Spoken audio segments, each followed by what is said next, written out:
Assalamualaikum, selamat pagi. Perkenalkan saya Intan Nur, ahli gizi yang akan melakukan konseling gizi pada hari ini. Boleh tahu nama dan usia dari kamu? Waalaikumsalam, namaku Novi. Aku kelas 12 SMA. Untuk usianya berapa tahun? Usianya 17.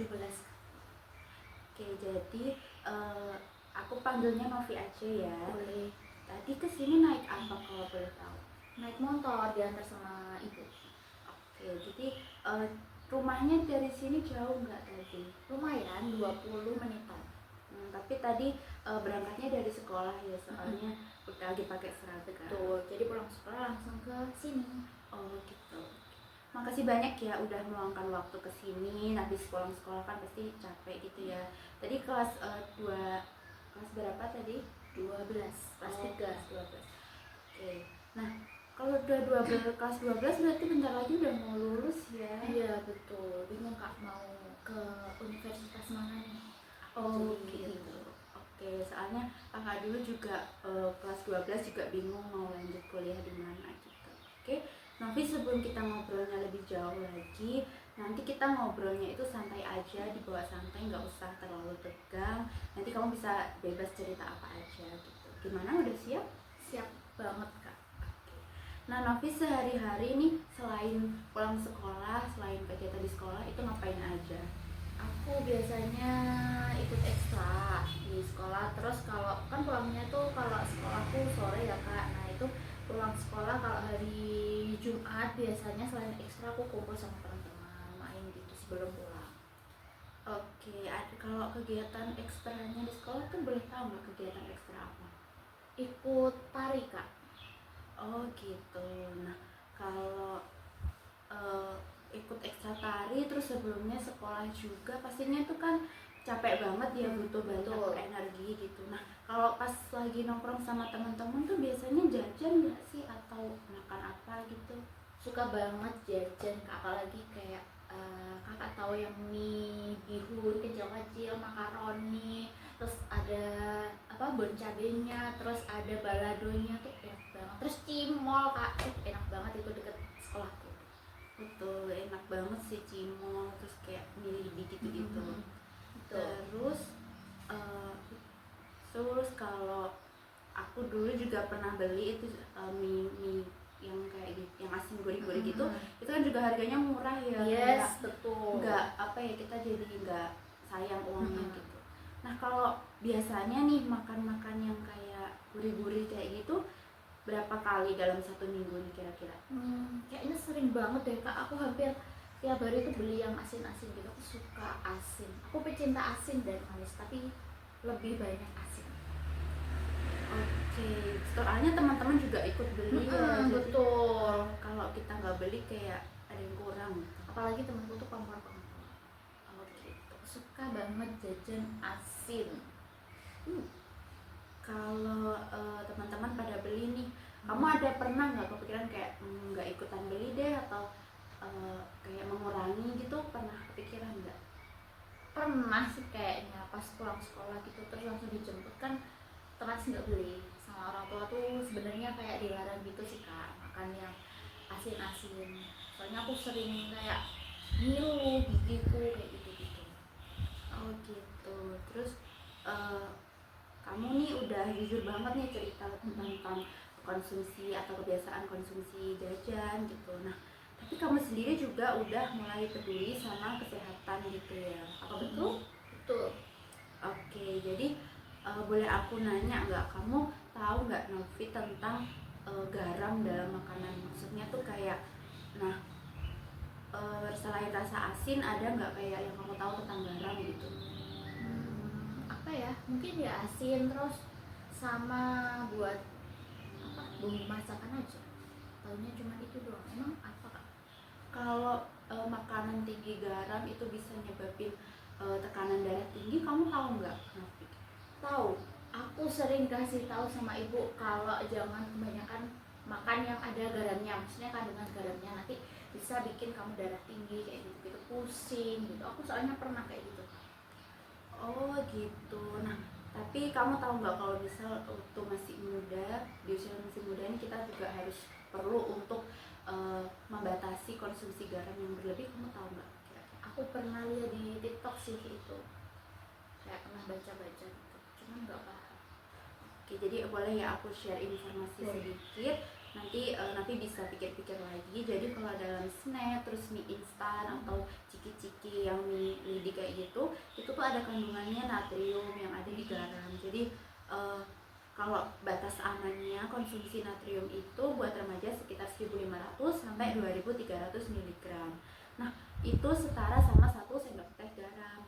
Kalau satu bungkus mie instan aja tuh kira-kira udah 1.000 sampai 1.500 mg, berarti kan itu udah hampir mencukupi kebutuhan di garam kita gitu ya.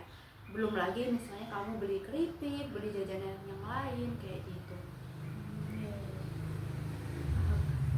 Oke, jadi mungkin kalau efeknya nggak langsung kerasa sekarang nih di usia kamu yang sekarang, tapi misal itu terus dilakuin nanti bisa berdampak ketika udah usia yang lebih dewasa lagi.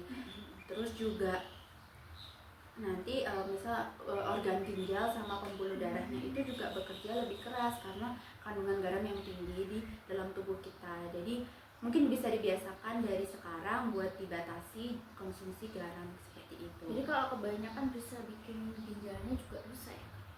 Betul, jadi nanti ginjalnya lebih bekerja lebih ekstra juga. Terus kamu pernah tahu nggak sih kalau wajah itu bisa kayak kelihatan bengkak gitu kayak? Oh iya. Jadi kayak misalnya kita makan dikit udah bisa kelihatan cabi banget gitu. Salah satunya kayak gitu. Iya betul. Oh iya. Kalau kamu sendiri tuh pernahnya cuma pusing itu tadi ya? Kalau kayak tangan kaki bengkak gitu pernah nggak? Kalau itu alhamdulillahnya nggak pernah, tapi kalau pusing terus darah tinggi tuh pernah. Oke, begitu. Nah, kalau pusing tuh sebenarnya nggak harus selalu dari garam, mungkin bisa juga karena capek habis ekskul atau sekolah gitu, kayaknya gitu. Tapi juga asupan garam juga bisa berkontribusi gitu. Kalau menurut Novi sendiri ini setelah tahu informasi ini kayak gimana? Kayaknya aku akan mengurangi atau membatasi sih Kak, soalnya kan aku hampir setiap hari itu jajan yang ciki-ciki, micin-micin, banyak garam kayak gitu. Mungkin tak batasin aja lah. Wah, itu udah keren banget, kayak kamu udah ada kesadaran buat mengurangi sama sadar akan kesehatan. Terus juga kalau yang kita pikirin sekarang gimana sih caranya supaya keinginan kami ini bisa terwujud. Jadi kita mulai buat apa ya, kita bikin rencana-rencana gitu ya sekarang. Oke. Kalau gitu misal kamu ada satu hal kecil yang bisa dilakuin dalam minggu ini terkait ngurangin konsumsi garam gitu, apa kira-kira? Tidak beli cimol. Oh, mungkin jumlahnya gitu ya yang dikurangi. Kayak misalnya seminggu kan biasanya aku beli cimol itu 2 kali, mungkin dalam seminggu aku beli cimolnya sekali doang. Oh, itu udah bagus banget sih, kayak realistis, nguranginnya dikit-dikit dulu. Kalau Biar kita nggak target. Oh iya betul, kita bikin target yang lebih spesifik gitu ya. Aku coba kasih beberapa target, misalnya nih kurangi frekuensi makanan asin kayak tadi, misalnya beli 2 kali jadi 1 kali. Terus kita ganti alternatif camilan nih, misal kamu aduh kayak nongkrong tapi gabut pengen punya sesuatu, kamu bisa ganti cemilan ke kayak buah atau snack yang lebih rendah garam, atau misal kayak kamu tahu kacang sangrai itu yang kamu tanpa garam gitu juga bisa, atau bisa pakai cemilannya yogurt gitu juga bisa. Terus waktu nongkrong sama teman biar nggak ikut-ikutan beli, kamu bisa pesen minum dulu, misalnya kayak air putih, air es gitu juga boleh, atau teh tawar mungkin. Jadi nggak langsung lapar atau pengen jajan-jajan terus. Terus waktu di rumah mungkin minta tolong ke ibu buat masak itu yang rendah garam, atau mungkin bisa minta ibu buat ngingetin kalau aku harus ngurangin garam nih. Nah, dari yang aku sebutin tadi kira-kira yang paling apa ya, paling mungkin kamu coba yang mana? Aku mungkin minta tolong ke ibu buat ingetin, soalnya kan di rumah juga ibu tuh kalau masak tuh garamnya juga nggak banyak gitu loh Kak, jadi kayak gitu. Terus sama mungkin yang nongkrong sama teman-teman itu kan biasanya kalau di kafe tuh ada smoothies gitu kayak itu nggak apa-apa. Mungkin nanti bisa bilang ke pegawainya kalau misal kamu pesannya sugar gitu juga boleh. Kayaknya itu dua itu sih Kak. Oke, terus abis kita menentukan target ini tadi, kamu kan udah menentukan misal aku mau ngurangin tadi kayak misal beli cimol, terus minta tolong ibu untuk ingetin, terus juga pesen yang ketika nongkrong pesen coba pesen smoothies atau pesen yang lebih sehat, nggak terlalu jajanan gitu ya. Oke. Nah itu tadi kita udah bikin target, udah sempat ngobrol-ngobrol soal kebiasaan kamu juga udah cerita nih jujur tentang kebiasaan jajan.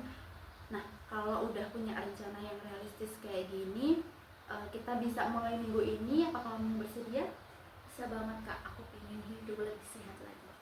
Oke, baik. Nah dari yang udah kita bahas ada yang masih kamu mau tanyain lagi atau gimana? Kayaknya udah cukup sih Kak. Oke, terima kasih ya untuk Novi udah bersedia meluangkan waktu. Mungkin kita jadwalin lagi konselingnya sekitar 2 minggu lagi untuk lihat progres yang udah kamu lakuin. Aku juga terima kasih ke Kak Intas sudah banyak membantu dan menjelaskan tentang kalau kita kebanyakan makan makanan yang mengandung banyak garam itu kayak gimana. Terima kasih ya Kak. Oke, sama-sama. Terima kasih juga